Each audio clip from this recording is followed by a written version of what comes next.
Provérbios capítulo 1, versículo 7 é por onde nós vamos começar. Assim diz a palavra de Deus. O temor do Senhor é o princípio do saber ou da sabedoria. Mas os insensatos desprezam a sabedoria e o ensino. Vamos orar mais uma vez, queridos? Senhor, não queremos ser tolos. Não queremos continuar na tolice. Então nos dá dessa sabedoria que acabamos de ler. E reconhecemos que para alcançá-la precisamos temer a Ti. Que essa mensagem contribua para isso na nossa vida.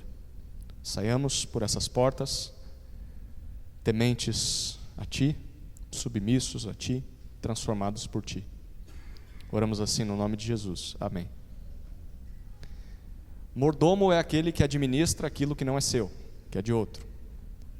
Na vida cristã, mordomia significa que nós administramos o que Deus nos concede e um dia vamos prestar contas por essas coisas. Já vimos pelo menos 3 elementos que foram concedidos a nós, devemos zelar da forma com que Deus quer: o tempo, a família e as finanças. Hoje nós falaremos a respeito do trabalho. O trabalho, como Deus quer que nós administremos o trabalho. E já começo perguntando: você é um bom mordomo de Deus no trabalho? Aí você diz: eu não trabalho, sou criança, já sou aposentado, aposentada, eu fico em casa, né? Quem fica em casa trabalha mais ainda, não tem hora para parar. Tudo bem, seja nos afazeres domésticos, se você é mãe, se você é filho, se você já é aposentado, seja nos estudos, você achou que só porque você não trabalha você não tem tarefa? Se você só estuda, esse é seu trabalho. Seja aqueles de nós que trabalham fora, estão enfrentando aí o mercado de trabalho. Como nós temos nos comportado diante desses ambientes? Provérbios vai apresentar para nós 4 conselhos, e nós vamos estudar a respeito disso. Há mais ou menos um ano, eu acho, o presbitério se assentou junto com o livro de Provérbios, e a gente leu o livro de Provérbios inteiro, não num dia só, mas a gente foi separando cada provérbio que falava a respeito de cada assunto. Dessa forma nós mapeamos todo o livro de Provérbios. Quais os textos de Provérbios que falam sobre casamento? Estão numa lista. Quais os que falam sobre a vida conjugal de intimidade? Estão numa outra lista. Quais os que falam sobre criação de filhos? Quais os que falam sobre dinheiro? Quais os que falam sobre trabalho?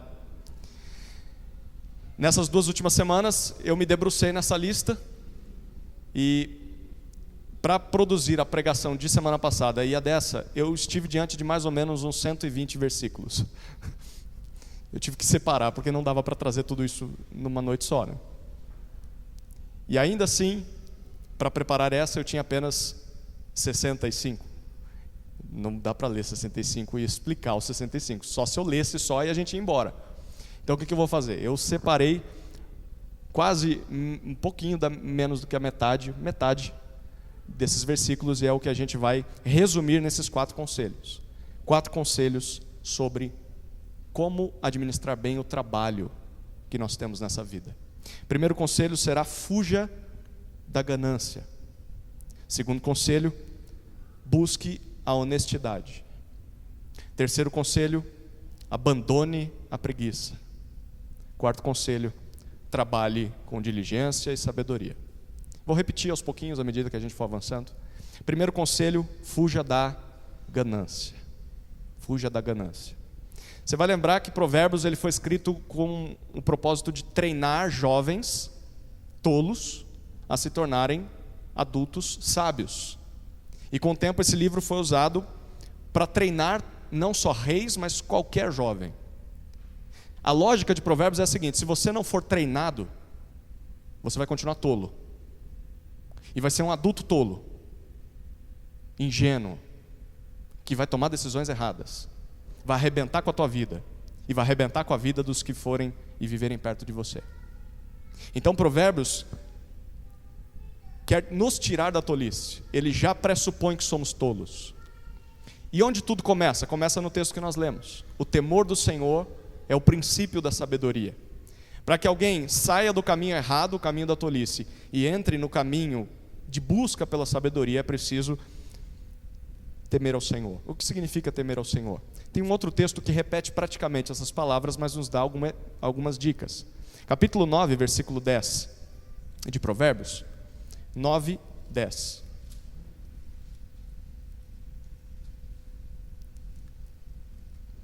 Quando a gente estuda Provérbios dessa forma, a gente ouve aquele som agradável de páginas de Bíblia passando, né?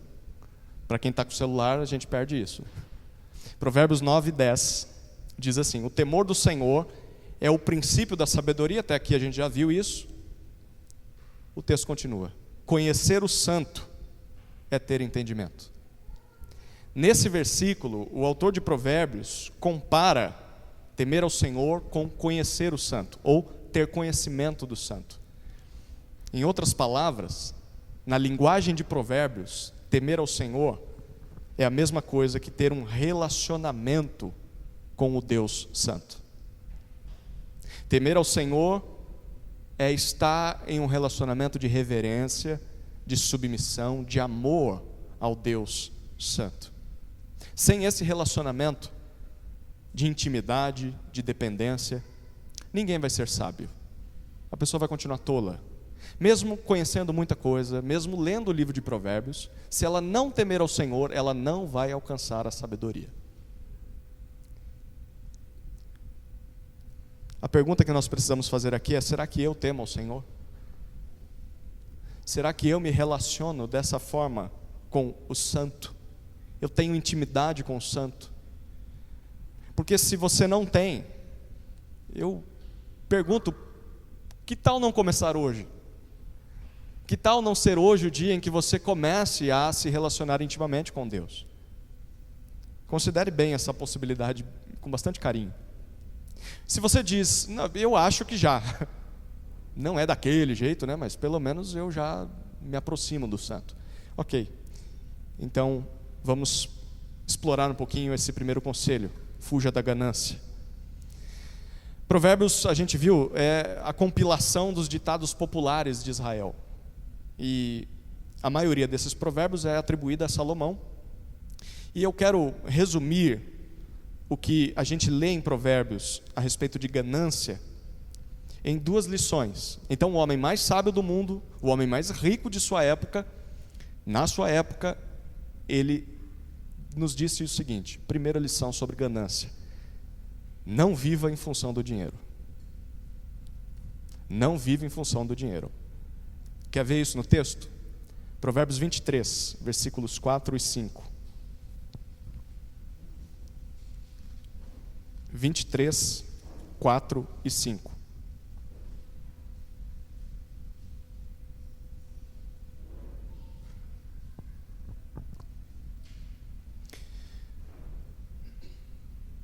Não se fatigue para ficar rico. Não aplique nisso a sua inteligência. Você quer pôr os seus olhos naquilo que não é nada? Porque certamente a riqueza criará asas, como a águia que voa pelos céus. Não viva em função do dinheiro. Não, o texto literalmente está dizendo: não esgote as suas forças, não se mate de trabalhar tentando ficar rico. Não permita que isso ocupe o seu pensamento o tempo todo. Por quê? Por que Salomão? Ele diz: porque as riquezas, o dinheiro são nada. No momento em que você os conquista, logo como um pássaro que escapa, o dinheiro voa da sua mão, ele vai embora. Não é assim? Você trabalha, consegue o dinheiro, dá 10 minutos ele já foi embora. Você sabia que até os descrentes percebem isso? Aqui é para aqueles do passado, né? Paulinho da Viola. Quem lembra desse samba? Pecado Capital, 1975. Eu vou ler a letra para vocês, não vou cantar. Olha o que ele diz. Esse aqui virou até marchinha de carnaval. Estamos chegando no carnaval. Se você for pular carnaval, já avisa para a gente te disciplinar antes, né? Olha lá. Dinheiro na mão é vendaval, você já ouviu isso? Olha como continua a letra dele. Dinheiro na mão é vendaval na vida de um sonhador. Quanta gente aí se engana e cai da cama com toda a ilusão que sonhou. E a grandeza se desfaz quando a solidão é mais. Alguém já falou. Mas é preciso viver. E viver não é brincadeira, não. Quando o jeito é se virar, cada um trata de si, irmão desconhece irmão. E aí? Dinheiro na mão é vendaval. Dinheiro na mão é solução e solidão. Até um poeta descrente reconhece que não vale a pena viver em função do dinheiro. Algo que a palavra de Deus já tinha avisado há muito tempo atrás. Não vive em função do dinheiro. A primeira lição sobre ganância. A segunda lição sobre ganância: tenha consciência das consequências da ganância. Tenha consciência do que acontece se você for ganancioso. Olha o que diz Provérbios 1:19. Volta lá no capítulo 1.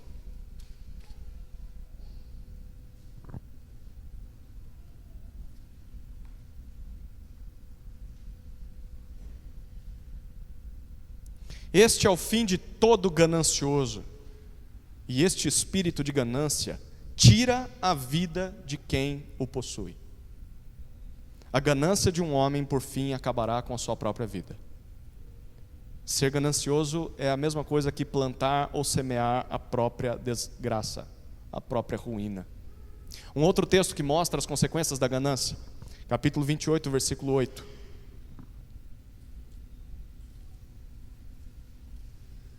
28:8.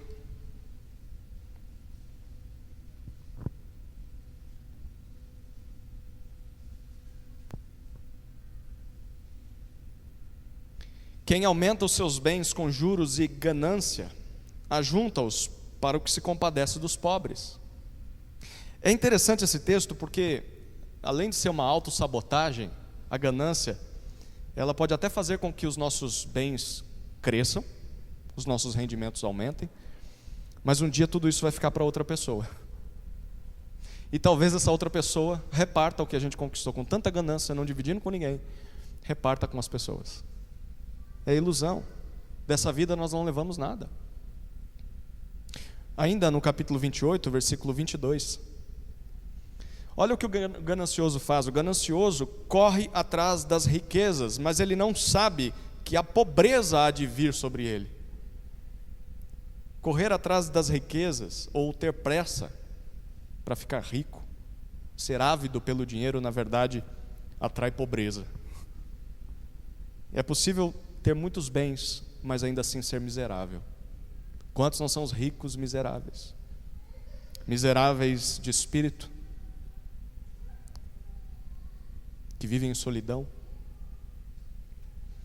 Capítulo 28, ainda no versículo 25. O cobiçoso, 25, provoca discórdias, mas o que confia no Senhor prosperará. A ganância, ela sempre causa problemas. Algumas versões trazem o invejoso, né? A ganância, a cobiça, a inveja do que os outros têm sempre traz problemas. Vale muito mais confiar no Senhor do que fazer de tudo para ficar rico. Tenha consciência das consequências da ganância. Esse foi o primeiro conselho de Provérbios. Fuja da ganância. Fuja da ganância. Se você trabalha só para ficar rico, saia dessa. Saia dessa. Não há problema em juntar dinheiro, a gente já viu isso no estudo passado. Mas o problema é amar esse dinheiro e viver em função disso. Fuja, se esse é o seu motivo principal, fuja disso. Vai te destruir. Segundo conselho de Provérbios, sobre o nosso trabalho: busque a honestidade. Então você vai fugir da ganância e vai ir atrás da honestidade. Segundo Provérbios, nessa vida só há duas formas ou dois tipos de lucro que nós podemos ter. Ou você vai conseguir o lucro desonesto ou o lucro honesto. Só tem um dos dois. Ou só os dois, as duas opções. Qual a diferença entre os dois? Quais são os benefícios, né? Ou o que vale mais a pena? Bom, vamos olhar para o primeiro tipo de lucro, o lucro desonesto. Capítulo 10, versículo 2, começa falando sobre isso. 10, 2.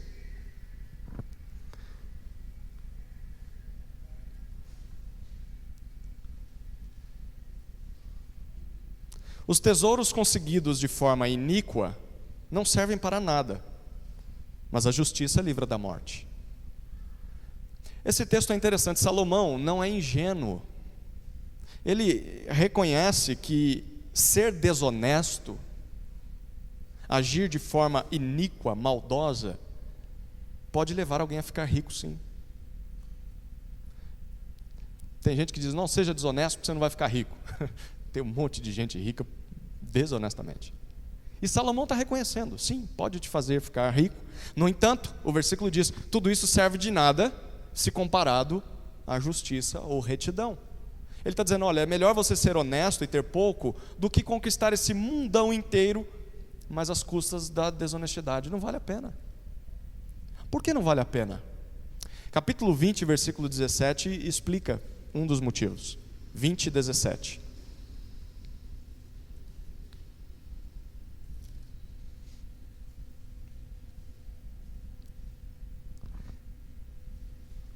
Esse texto é legal. Tente imaginar o que esse texto diz. Quem está desenhando aí, tenta desenhar isso. 20, 17. O pão que se ganha com fraude pode ser suave, diz uma versão, pode ser gostoso, mas depois a boca se encherá de areia, de pedrinhas. Imagina isso. O pão que você está comendo virar areia.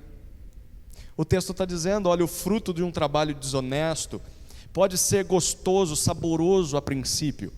É bom, é um dinheiro fácil, dinheiro rápido, mas com o tempo aquilo vai te trazer um amargor de vida, que é como se você estivesse mordendo areia, pedra.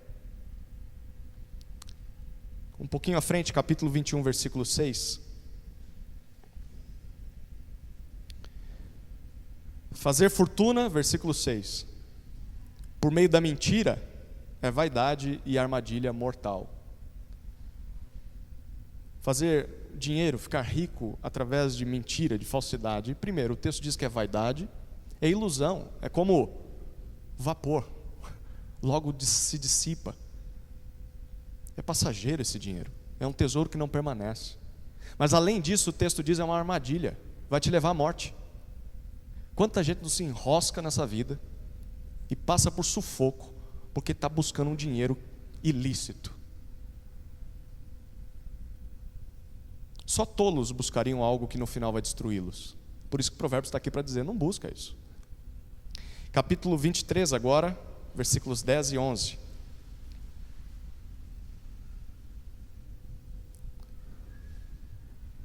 (23, 10 e 11). Não remova os marcos antigos. O que os marcos antigos faziam? Eram os limites de propriedade. Não remova isso, para ganhar um pedacinho a mais do terreno do seu vizinho. E nem entre nos campos dos órfãos, porque o Redentor deles é forte e defenderá a causa deles contra você. O texto aqui está dizendo, se nós agirmos de forma desonesta, pegando aquilo que não é nosso, principalmente daqueles que não têm como se defender, no caso os órfãos, o Provérbios diz, o Redentor dos fracos que é forte, ele vai se voltar contra você. Ele vai defender os fracos. Um dia toda desonestidade vai ser vingada pelo Senhor. Nenhuma delas vai passar impune. Esse é o primeiro tipo de lucro, o desonesto. É possível enriquecer com o lucro desonesto? Sim ou não? Sim, com certeza. É o caminho mais fácil, tá? É o caminho mais fácil. É o caminho mais seguido pelas pessoas. Porém, vale a pena? Não, não vale a pena. Haverá consequências, castigos garantidos por Deus. E o lucro honesto?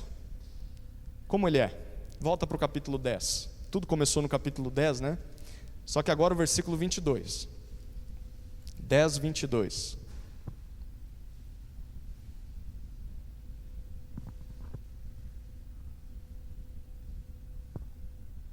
A bênção do Senhor enriquece, e Ele não acrescenta nenhum desgosto a ela.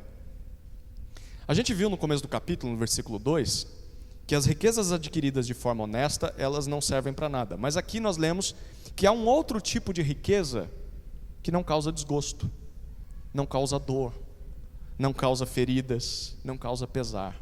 A bênção do Senhor.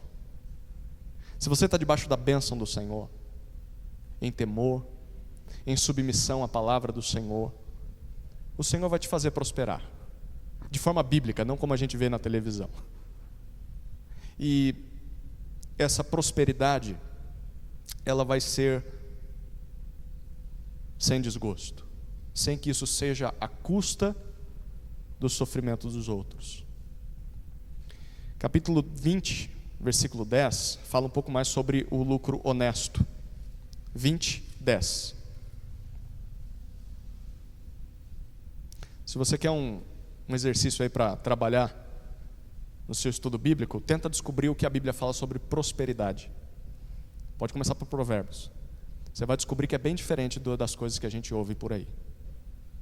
20, 10. O Senhor detesta o uso de 2 pesos e 2 medidas. Ele detesta tanto uma coisa quanto a outra. Quem nunca se sentiu desprezado ou traído quando foi maltratado por alguém só por causa da sua aparência ou por causa da sua conta bancária? É triste, não é?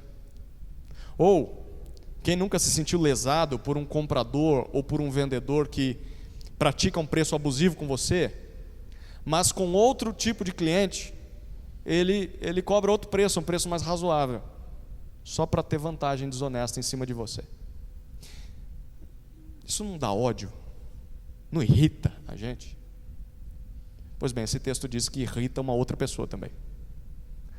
Uma outra pessoa que odeia isso é o Senhor. 2 pesos, 2 medidas. Quem teme o Senhor também aprende a odiar o que o Senhor odeia. Não vou praticar 2 pesos, 2 medidas.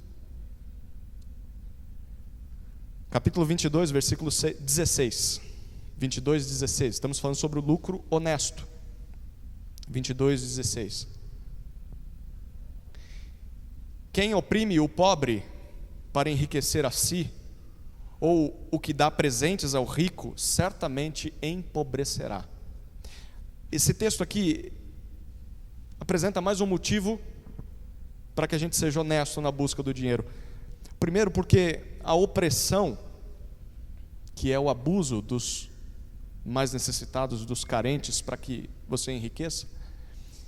E segundo, a bajulação, que é o outro lado, né? A opressão é como eu trato os mais frágeis. A bajulação é como eu trato os mais ricos. Então eu dou presentes para eles para ter algo em troca. Uma mão lava a outra. A sabedoria de Deus diz: tanto a opressão quanto a bajulação vão levar a pessoa à pobreza, à falência. Não vale a pena. Capítulo 28, versículo 24.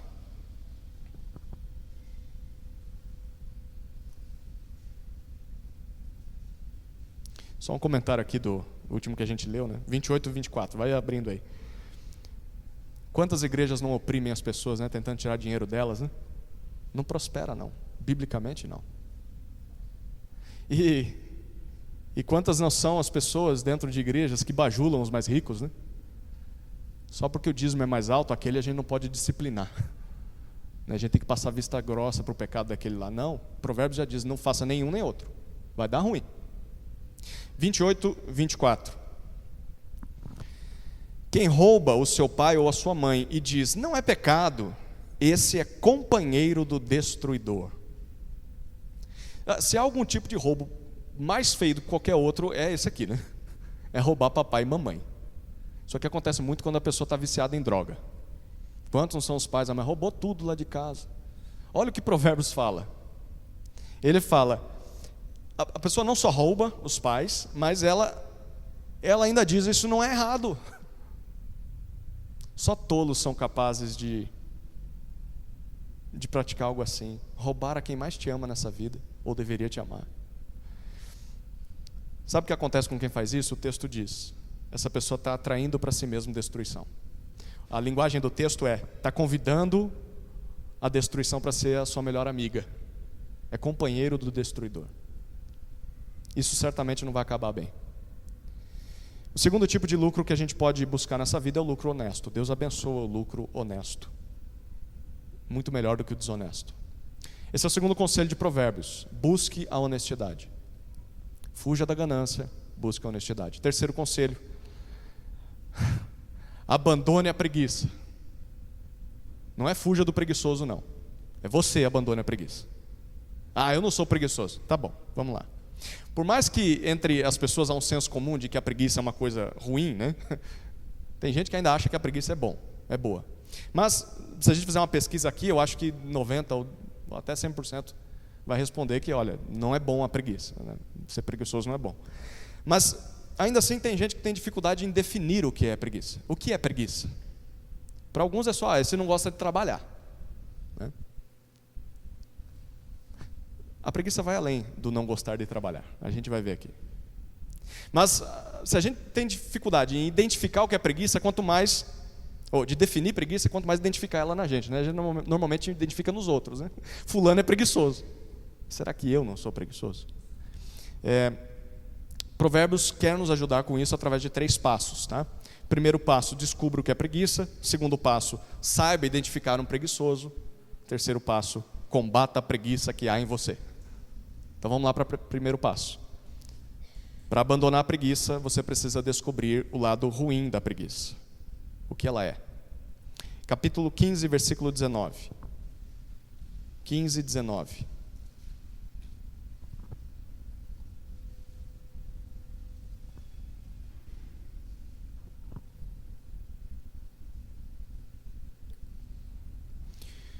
O caminho do preguiçoso,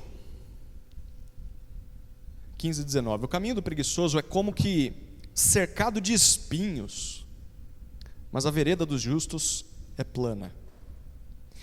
Olha que texto interessante. A vida do preguiçoso, para muita gente, pode parecer uma vida mais fácil do que a dos outros, né? Eu estou indo trabalhar, o cara não faz nada. Parece ser mais fácil.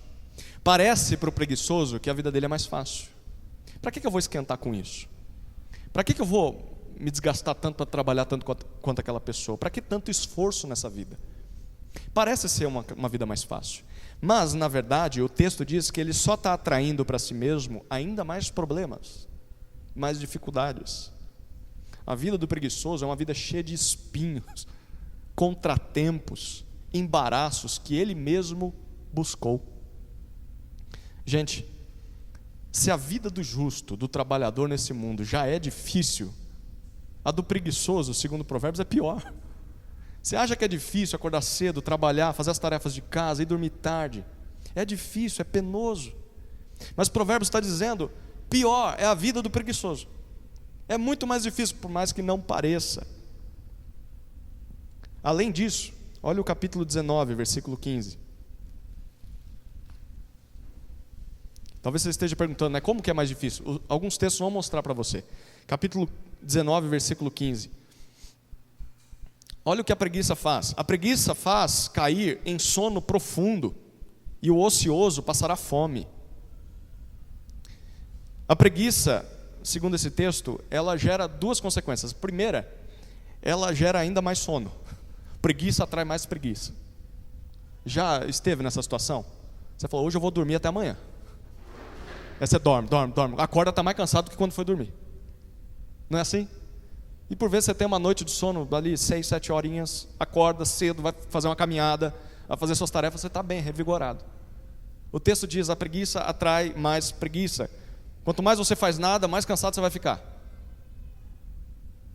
Mas tem uma segunda consequência, a preguiça ainda vai te levar à pobreza.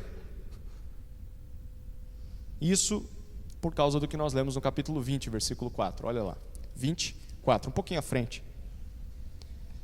O preguiçoso, diz o capítulo 20, versículo 4, ele não ara as terras, porque é inverno, está muito frio, não vou sair para trabalhar. Por isso, no tempo da colheita, procura e não encontra nada, é óbvio, né? Por que o preguiçoso vai cair na pobreza? Porque ele pode estar cheio de desculpas para não fazer o seu trabalho. Ele pode dizer, mas é inverno, está muito frio, está muito calor, eu estou muito cansado, depois eu faço isso, depois eu me preocupo com essa tarefa. Ele vai arranjando desculpas, mas quando chega o tempo da colheita, pensa isso aplicado, o texto está se relacionando, está se referindo a alguém que trabalha no campo. Mas de modo geral, na nossa vida, quando é o tempo da colheita? Ao final do mês. Você tem que pagar os boletos, mas você ficou dando desculpa a semana inteira, o mês inteiro. Final do mês chega. Ou as férias, final de ano. Você passou o ano arranjando desculpas. E aí chega o dia de colher o salário das suas desculpas. Ou, vamos pensar mais a longo prazo, você passou a vida arranjando desculpas. Chegou a idade de se aposentar. E aí o que você colhe? Nada, porque você ficou arrumando desculpas. Você vai achar nada se você viver de desculpas. Quem não planta, não colhe. Simples assim. Além disso, o capítulo 10, volta um pouquinho. Olha como a vida do preguiçoso é difícil. Parece fácil, mas é difícil. Espinhos, capítulo 10, versículo 26. Eu vou ser preguiçoso. É mesmo? Olha lá, 10, 26. Como vinagre para os dentes e fumaça para os olhos. Como água gelada para quem tem dente sensível, é mais ou menos isso. Ou ficar em volta de uma fogueira e a fumaça vir só na sua cara. Né, Nael? A gente participou de uma fogueira esses dias que aconteceu isso. Onde ele ia, a fumaça ia atrás dele. Falei, fica lá, eu fico aqui, sei lá. O texto é ruim, não é? Tem o dente sensível, ou tomar café, muito quente, né? O texto diz, sabe o que é tão ruim quanto? Assim é o preguiçoso para aqueles que o enviam. Quem nunca confiou em um preguiçoso? Ou enviou um preguiçoso, contratou um preguiçoso, deu uma tarefa para um preguiçoso. Não é irritante? Você acha que ele vai fazer o trabalho, não faz. Aí você tem que fazer o seu trabalho, o trabalho dele. E ainda consertar o estrago que ele causou no meio do percurso. Dá prejuízo, só dá dor de cabeça confiar no preguiçoso. Então, se você for um preguiçoso, tenha consciência disso, dificilmente você vai conseguir emprego. Você é preguiçoso em casa, quando você crescer, você vai continuar preguiçoso. E dificilmente você vai conseguir emprego, porque em breve, as pessoas que te contratam, elas vão perceber isso, que você só dá dor de cabeça. Talvez, eu não vou dizer que é por isso, mas talvez é por isso que você não para emprego. Porque te dão uma tarefa, você não cumpre a tarefa. Você fica reclamando, eu queria que a empresa fosse de outro jeito. Mas não é tua empresa. Você é funcionário, ninguém foi atrás de você para te contratar. Foi você que levou o currículo lá e quis trabalhar. Então ou você entra na linha, ou você sai. O preguiçoso dá dor de cabeça. O primeiro passo para abandonar a preguiça é descobrir o lado ruim dela. Esse é o lado ruim da preguiça. O segundo passo para largar a preguiça é saber identificar um preguiçoso, né? Vamos identificar o preguiçoso? Como que a gente identifica um? Como eu disse, um dos maiores problemas que nós temos como pecadores é ver o pecado do outro, mas não ver na gente. Então a preguiça é uma coisa que a gente identifica facilmente nos outros, mas dificilmente nós pensamos em nós como preguiçosos. Será mesmo que só os outros são preguiçosos? O que Provérbios tem a dizer a respeito disso? Você sabe identificar um preguiçoso? E sabe identificar se você não tem aspectos de um preguiçoso dentro de si? O preguiçoso que existe em mim? Vamos ver? Olha lá, capítulo 21, versículo 25. 21, 25.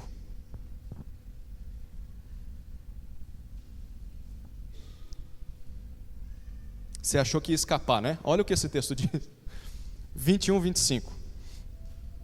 O preguiçoso, ele morre desejando, porque as suas mãos se recusam a trabalhar. Uma característica marcante na preguiça é o desejo. O desejo. O preguiçoso é cheio de sonhos, cheio de metas, cheio de desejos. Ele faz planos para esse ano, ele faz planos para os próximos 5 anos, ele faz planos para a sua vida. Mas ele não se move para concretizar esses planos.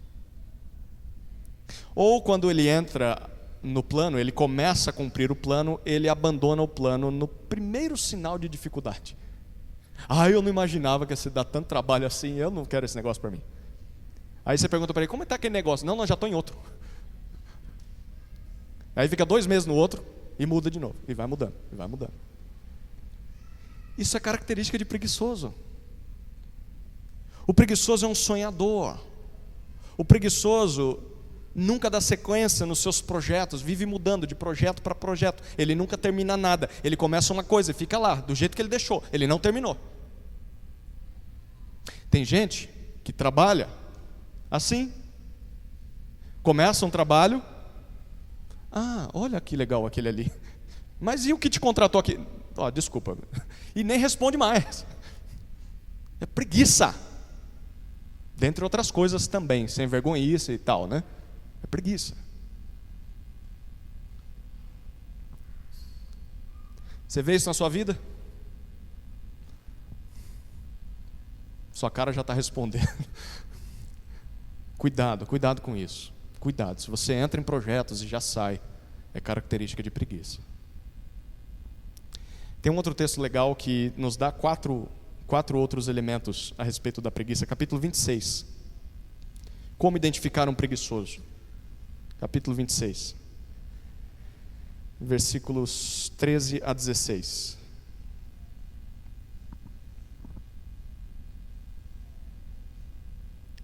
De 13 a 16. Além dos desejos sem fim, a preguiça pode ser identificada por 4 elementos aqui. Olha o primeiro: desculpas esfarrapadas. Versículo 13. O preguiçoso diz: um leão está no caminho, um leão está no meio da rua. Desculpas esfarrapadas. Por que você não sai para trabalhar? Por que você não vai fazer isso?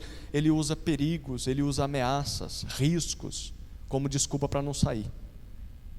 Mas e se isso acontecer comigo? Mas olha lá, está vendo a criminalidade? Eu estou vendo televisão, está acontecendo isso, está acontecendo aquilo. Gente, viver num mundo quebrado pelo pecado envolve riscos. Se você não enfrentar os riscos, você não vai viver. Você não vai sair de casa. O medo não pode te paralisar. Você tem que trabalhar. Você tem que cumprir suas responsabilidades. Arranjar desculpas esfarrapadas é preguiça. O preguiçoso diz isso. Segunda característica do preguiçoso é a fuga do trabalho. Essa é o que a gente mais identifica, versículo 14. A porta gira nas dobradiças, o preguiçoso se vira na cama. Interessante, né? Alguém chega no quarto, o preguiçoso está lá. Ele percebe a maçaneta girando, ele vira na cama para a parede, finge que está dormindo. O preguiçoso é aquele que quando aparece trabalho, ele some. Vamos fazer um mutirão, cadê? O preguiçoso sumiu. Ou ele veio para o mutirão, mas fica escondido em algum canto. O preguiçoso falou a palavra trabalho, ele sumiu de alguma forma. Ele finge que está dormindo, finge que está doente, finge que está louco, mas não quer trabalhar. Terceira característica para identificar o preguiçoso, versículo 15. O preguiçoso, olha que interessante, ele põe a mão no prato e não quer o trabalho de a levar à boca. Perceba, o preguiçoso é alguém que depende dos outros. O texto diz que alguém fez comida para esse cara. A comida está lá diante dele. Mas o preguiçoso não se dá o trabalho de pegar essa comida e colocar na boca dele. Ele quer que outra pessoa venha e faça isso também para ele. Ele quer que as pessoas façam a sua parte. Faz para mim isso aqui, por favor. Em casa, quando a criança está lá, dá na minha boca. Acontece bastante em casa. É normal que a criança faça bastante bagunça, né? Mas a gente tem que treinar a criança também, isso é coisa de preguiçoso. Eu já fiz a comida, está aí no teu prato. Quando está na casa do outro, você come, né? Quando está em casa, você não come? Eu que tenho que dar na tua boca? É atitude preguiçoso. Quer que os outros façam o seu trabalho. O versículo 16 finaliza falando: o preguiçoso é mais sábio aos seus próprios olhos do que 7 homens que sabem responder bem. O que está dizendo? Uma característica para identificar a preguiça é a arrogância. O preguiçoso nunca se vê como preguiçoso. ele não se identifica como tolo. Na verdade, ele diz: eu sou melhor que vocês. Eu sou mais inteligente que você. Eu não estou errado. Quem é você para me criticar? Quando alguém aponta um erro do preguiçoso, quando alguém exorta o preguiçoso, é por inveja. Tem inveja do meu sucesso. Por isso que está me corrigindo. É assim que a gente identifica um preguiçoso. Preguiçoso é alguém cheio de sonhos, mas nunca concretiza. O preguiçoso vive dando desculpas esfarrapadas, foge do trabalho, depende dos outros e é arrogante. Como que nós abandonamos a preguiça? O terceiro passo é: combata a preguiça que há em você. Talvez nesse momento eu espero que você já tenha identificado aspectos de preguiça no seu coração. Na minha vida tem pelo menos algumas dessas coisinhas aqui. Ok, então vamos para o capítulo 6 de Provérbios. 6, versículo 6.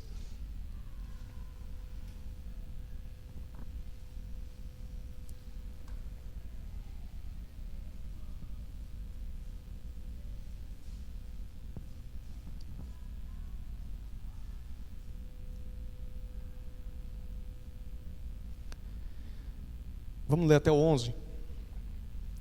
Vá ter com a formiga, ó preguiçoso. Você gosta de passar o seu tempo fazendo nada? Então fica observando a formiga. Observe os caminhos dela e seja sábio. Não tendo ela chefe, nem oficial, nem comandante, no verão prepara a sua comida, no tempo da colheita ajunta o seu mantimento. Ó preguiçoso, até quando vai ficar deitado? Quando se levantará do seu sono? Um pouco de sono, um breve cochilo, braços cruzados para descansar. E a sua pobreza virá como um ladrão. A miséria atacará como um homem armado. Com quem que o texto está falando aqui? Com quem? O preguiçoso, não é?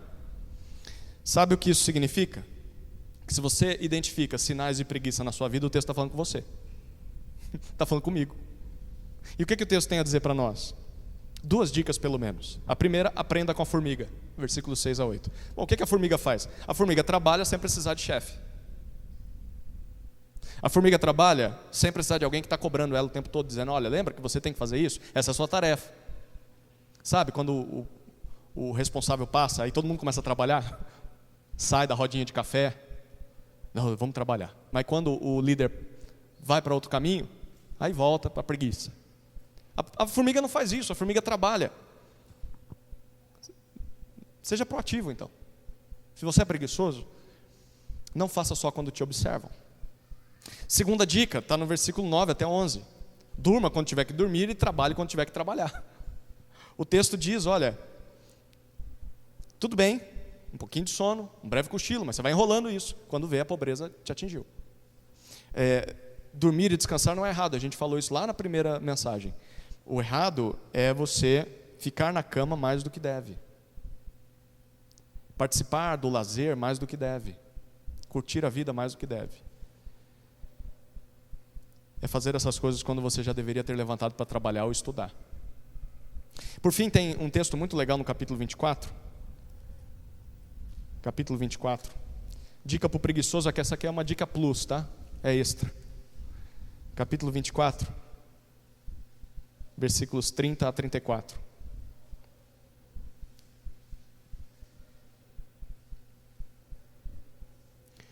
Passei pelo campo do preguiçoso e junto à vinha do homem sem juízo. O que eu vi? Versículo 31.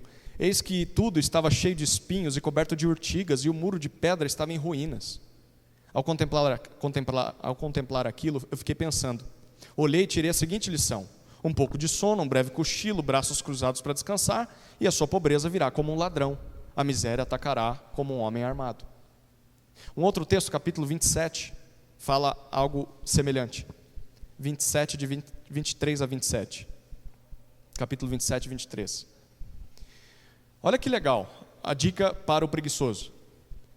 Procure conhecer o estado das suas ovelhas e cuide dos seus rebanhos.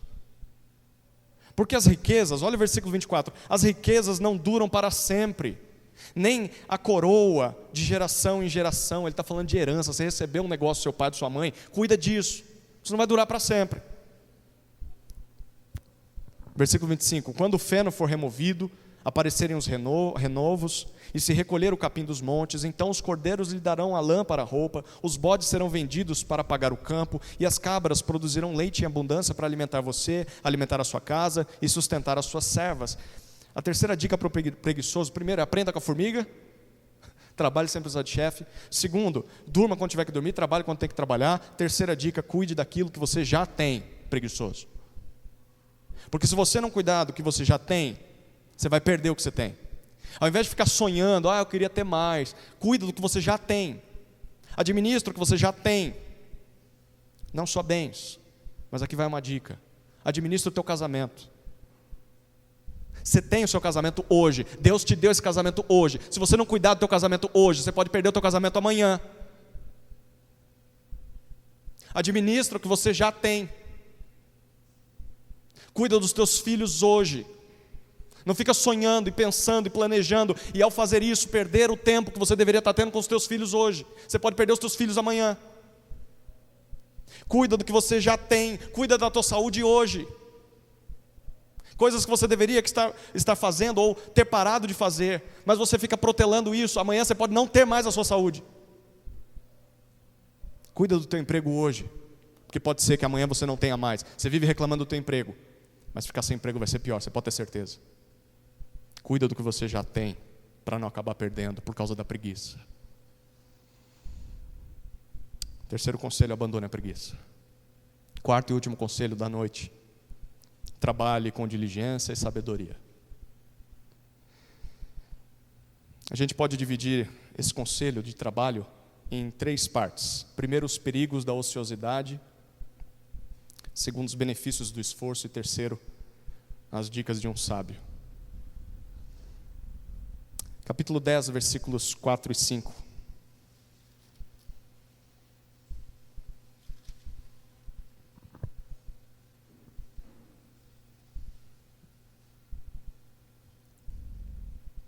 Quais são os perigos da ociosidade? Quais são os perigos de não trabalhar diligentemente? 10, 4 e 5. Quem trabalha com mão ociosa, ou mão remissa, mão indolente, mão preguiçosa, fica pobre. Mas o que trabalha com diligência enriquece. Quem ajunta no verão é filho sábio. Mas o que dorme no tempo da colheita é filho que envergonha. Olha o que o texto está dizendo. Gente que não trabalha diligentemente não só vai acabar na pobreza, diz o versículo 4, mas também vai cair em vergonha, versículo 5. Principalmente seus pais vão ter muita vergonha de você. Geraram um filho preguiçoso. Capítulo 14, versículo 23.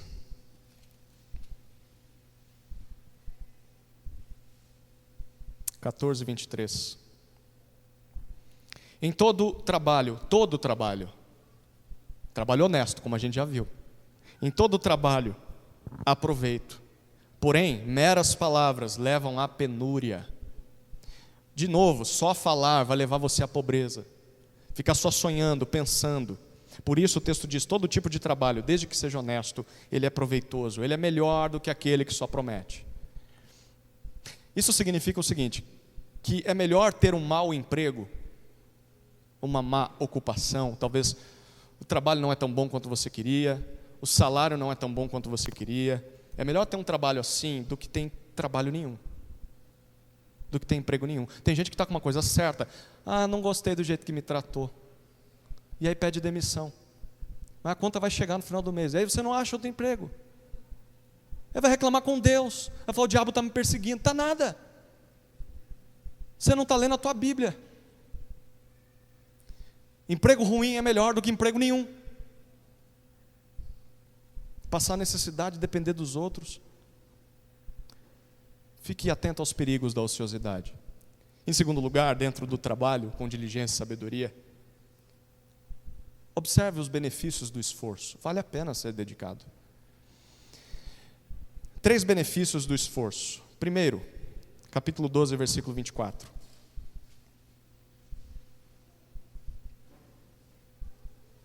Olha o que vai acontecer com o homem esforçado, diligente. O homem diligente e esforçado dominará, mas o preguiçoso ficará sujeito a trabalhos forçados. A gente está num contexto de Provérbios em que isso era muito comum, a escravidão. Mas vamos trazendo aos nossos dias o princípio que está aqui por trás desse texto. O primeiro benefício do esforço é o crescimento. Normalmente, a diligência faz com que a pessoa cresça na carreira. Normalmente, né? Mas, via de regra, é assim que acontece. Você é diligente, você vai ser promovido, você vai subir de cargo, talvez você vai estudar mais, mesmo que não consiga subir naquela empresa, mas você quer mais. Você não se contenta com o que você tem. No sentido de, eu quero produzir mais, eu quero honrar mais a Deus com as habilidades que Ele tem me dado. Normalmente, o crescimento é a tendência. Mas o preguiçoso vai ficar sempre estagnado. O preguiçoso, ele não se esforça, ele não quer estudar. Tá bom esse negócio aqui. Ele não quer aprender, não quer melhorar no trabalho dele. Passei a vida inteira fazendo isso, por que eu vou fazer diferente? É coisa de preguiçoso isso. Primeiro benefício, crescimento. Segundo benefício do esforço é o valor. O valor que as pessoas vão nutrir por você. Capítulo 12 ainda, ou um pouquinho mais à frente, né? A gente estava no 10, no 12. Versículo 27, 12 e 27. O preguiçoso não assará a sua caça, mas o bem precioso do homem é ser esforçado.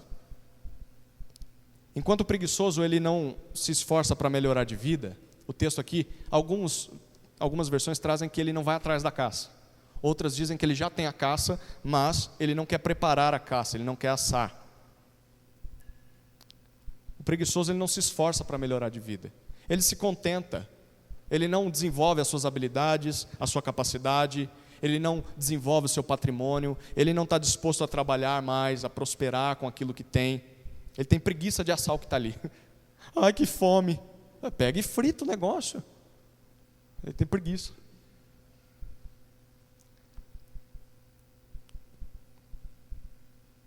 Mas a pessoa dedicada é valorizada. As pessoas valorizam alguém esforçado. Sim ou não? Pode não ser tão bom no que faz, mas só ser esforçado. Falei isso recentemente para um rapaz que foi jogar bola com a gente. Né? Você não precisa ser tão bom, não. Só ter esforço já vale a pena, que já está no nível do nosso time. É bom trabalhar com gente esforçada, não é? A pessoa quer acertar. Terceiro benefício do esforço. Primeiro é crescimento, segundo é valor, as pessoas vão te valorizar. Terceiro, conquistas. Capítulo 13, versículo 11. 13, 11. A riqueza obtida com facilidade, essa diminui. Mas quem a ajunta pelo trabalho, esse a vê aumentar. Como nós já vimos, juntar dinheiro com desonestidade vai trazer prejuízos, mas trabalhar duro, trabalhar diligentemente, de forma honesta, fará com que aos poucos a pessoa conquiste coisas que vão permanecer. Mesmo que demore, o fruto do trabalho um dia chega. Pode não chegar nesse mundo, mas vai chegar na eternidade. Vai chegar. Última parte, as dicas de um sábio sobre o nosso trabalho. Aqui eu tenho alguns textos, eu não sei se o nosso tempo vai dar, mas tem um que eu não posso passar aqui sem ler. Trabalho honesto, diligente, de quem foge da ganância e da preguiça. Algumas dicas para essa pessoa. Invista no que vale a pena. Você tem só uma vida, você só tem 2 braços, 2 pernas, a saúde que está indo aos poucos, né? Invista no que vale a pena. Capítulo 12, versículo 11.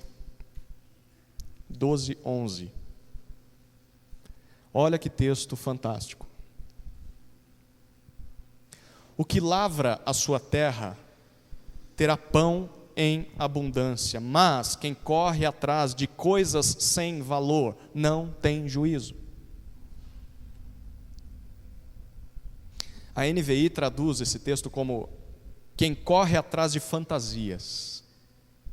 A sua Bíblia está assim? Quem corre atrás de coisas vãs, coisas sem importância. Uma outra versão diz quem corre atrás de preguiçosos. Também pode ser traduzido assim. É tolo, não tem juízo. Por isso o texto diz, invista naquilo que você sabe que vai dar frutos, invista na tua terra. Não abandone a tua terra, aquilo que é o comum de se ganhar o sustento, para ir atrás de fantasias, de gente que está dizendo, olha, se você fizer isso, você vai ganhar mais dinheiro. Isso é muito prático hoje em dia, gente. Pessoas que querem ficar ricas rapidamente, com joguinho de celular. Me diz uma pessoa que você conhece que ficou rica jogando celular. Nos anúncios eles falam que ficaram ricos, né? Gente que quer ficar rico rápido com apostas. Quem aqui conhece alguém que ganhou na Mega Sena?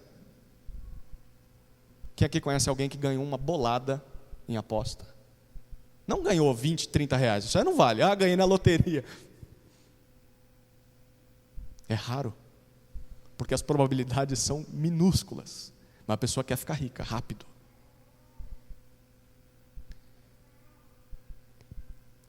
Vou falar bem baixinho, tá? Esquemas de pirâmide. Sabe aquele tipo de produto que a pessoa chega e fala para você: olha esse produto aqui. O produto não é tão bom assim, ou às vezes é. Mas se você entrar no negócio, você vai ganhar muito dinheiro. Aí a pessoa tem que dar dinheiro dela para entrar no negócio. Olha, para ganhar dinheiro você vai ter que investir 2, 3 mil reais. Eu não tenho 200 reais para pagar a conta de luz. Como é que eu vou tirar esse dinheiro? Aí você entra no negócio e você descobre que o negócio não é mais um negócio. O negócio não é o produto, o negócio são pessoas. Você tem que ir atrás de pessoas e conseguir gente para entrar no esquema. Mas esse negócio vai dar um dinheiro, porque aí mostra a foto da pessoa que foi para o iate, foi lá para sei lá onde, viajando com dinheiro. Pensa numa pirâmide. Quem está aqui em cima está ganhando dinheiro. Quem está aqui não. Está dando dinheiro para quem está em cima. Eles usam outros nomes para isso.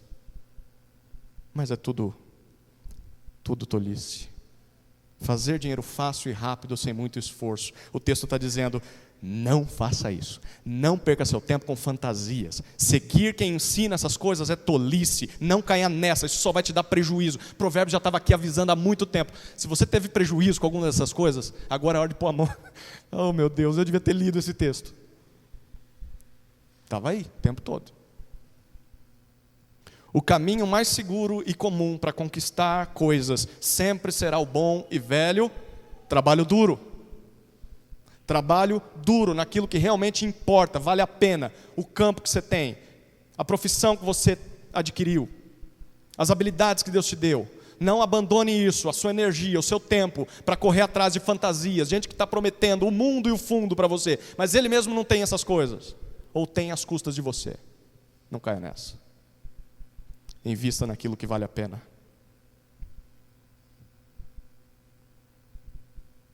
Tem mais 3 dicas aqui, mas o tempo já foi. Vou só anunciar, você lê em casa, tá? Capítulo 20, versículo 13. Acorde cedo. Não, é só para anotar. Vocês querem que abra? Vamos abrir então, vai. Depois não reclama que o sermão foi longo, tá? Foi vocês que pediram. 20, 13. Vou passar rápido aqui. 20, 13. Não ame o sono, para que você não empobreça. Abra os olhos e você terá pão de sobra.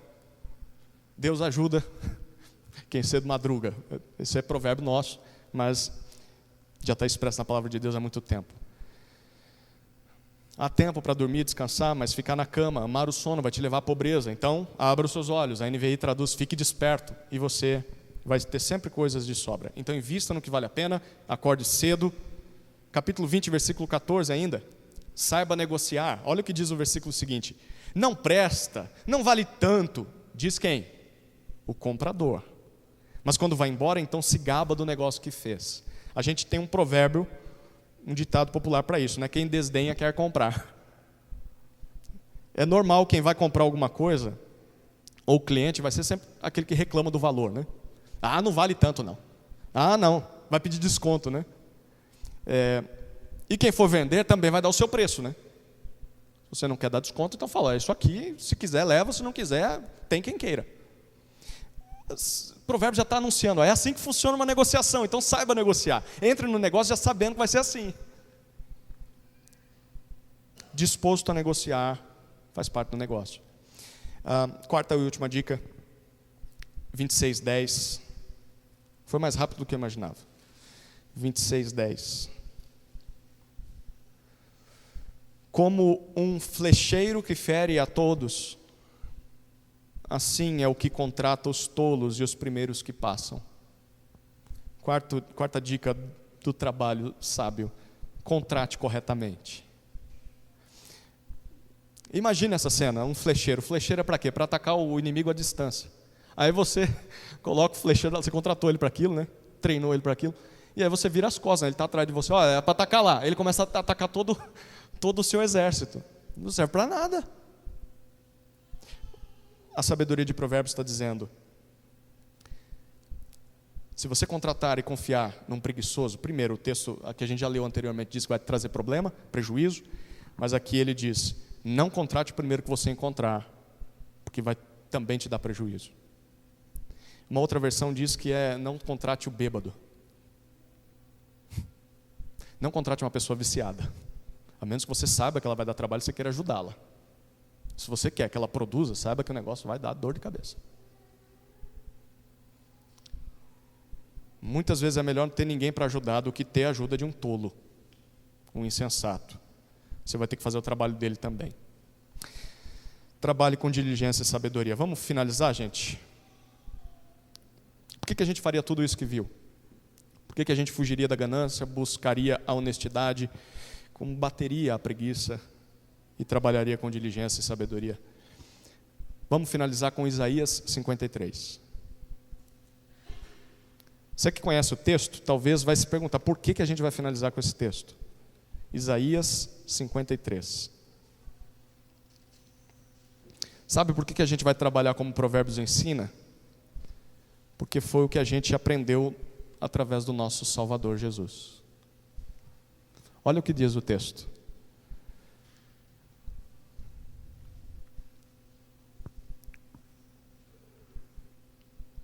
O que Jesus veio fazer? Jesus veio nos purificar, nos limpar de nossas iniquidades. Para isso Jesus trabalhou duro. Jesus não foi ganancioso, ele não pensou só em si. Jesus viveu com honestidade, ele não caiu no pecado ou no jeitinho brasileiro. Jesus não foi preguiçoso, ele podia ter ficado lá na glória, os homens que se salvem. Não. Ele veio a esse mundo e trabalhou diligentemente, de forma sábia, sacrificando a sua vida em favor de muitos.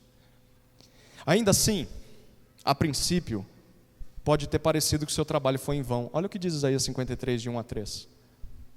Quem creu em nossa pregação? E a quem foi revelado o braço do Senhor? Porque foi subindo como um renovo diante dele e como raiz de uma terra seca. Não tinha boa aparência nem formosura. Olhamos para ele, mas não havia nenhuma beleza que nos agradasse. Era desprezado e mais rejeitado entre os homens, homem de dores e que sabe o que é padecer. E como um de quem os homens escondem o rosto, era desprezado e dele não fizemos caso. Na cruz, ninguém entendeu o que Jesus estava fazendo. Ninguém. Mas olha o que vai acontecer um dia, depois de ter cumprido o seu trabalho, morrido e ressuscitado por nós. Versículo 11. Ele verá o fruto do seu trabalho. O trabalho de sua alma, e ficará satisfeito. O meu servo, o justo, com seu conhecimento, justificará muitos, porque as iniquidades deles levará sobre si. Ao terminar a sua obra, apesar de que deu trabalho, Jesus vai ter prazer, satisfação ao ver o fruto do seu trabalho. Por causa do trabalho duro de Jesus, aparentemente sem retorno a princípio, ninguém sabia o que ele estava fazendo na cruz. Todo mundo olhou e falou: esse cara é um derrotado. Ele tem deleite de ver as nossas vidas sendo transformadas pelo sacrifício dele. Jesus hoje vê o fruto do seu trabalho e se alegra. Ele olha para mim e para a tua vida e ele se alegra. Valeu a pena. Valeu a pena. É por isso que nós deveríamos dar ouvidos à sabedoria de Provérbios. Não porque, se a gente fizer o que leu, vai dar tudo certo na nossa vida. Não, a gente ainda vive num mundo caído. Então, às vezes as coisas acontecem como Provérbios diz, mas nem sempre. Pode ser que você faça tudo e ainda assim as coisas não andem na sua vida. Mas a gente vai fazer o que Provérbios diz, não por causa disso, porque vai dar certo. Mas a gente vai fazer o que Provérbios diz, porque Jesus já trabalhou por nós, sem ganância e sem preguiça, para nos tirar desse mundo de trevas e nos levar para a glória no céu. E uma vez que Jesus já nos garante isso, por que é que nós não olharíamos para esse mundo e para o trabalho nesse mundo e não imitaríamos o nosso mestre? Por que é que não trabalharíamos, mesmo que ninguém reconheça, mesmo que seja duro, mas sabendo que um dia todo trabalho vai trazer prazer e satisfação? Pare para pensar, se você investir na sua família, imagine um dia vendo seus filhos aos pés de Jesus. Se você usar os seus recursos para abençoar missões, imagine um dia ouvir que pessoas se converteram por causa de parte do valor que você mandou. Não vale a pena? E mesmo que você não veja os frutos hoje, mas os seus netos desfrutem do que você conquistou trabalhando duro, de forma sábia, um dia você vai ver isso. E como nosso Salvador você vai se alegrar. Valeu a pena. Valeu a pena. Não vale a pena? Vamos orar, queridos. Senhor, obrigado pelo livro de Provérbios, pela profunda sabedoria, mas ao mesmo tempo tão simples. Se nós dessemos ouvidos ao que lemos, talvez se tivéssemos tido contato com esses textos mais jovens, não teríamos errado tanto. Mas ainda assim há a oportunidade de consertarmos o que dá para consertar. Então nos ajude nisso, Senhor, a sermos melhores mordomos no trabalho. E eu oro em especial por aqueles jovens, aquelas crianças que aqui estão nos ouvindo, que olhem para esse texto que nós lemos, esses inúmeros versículos, e aprendam a sabedoria através desse texto, para que não cometam os erros que os adultos cometem. Que eles temam ao Senhor e cresçam em sabedoria desde agora. É a nossa oração no nome de Jesus. Amém.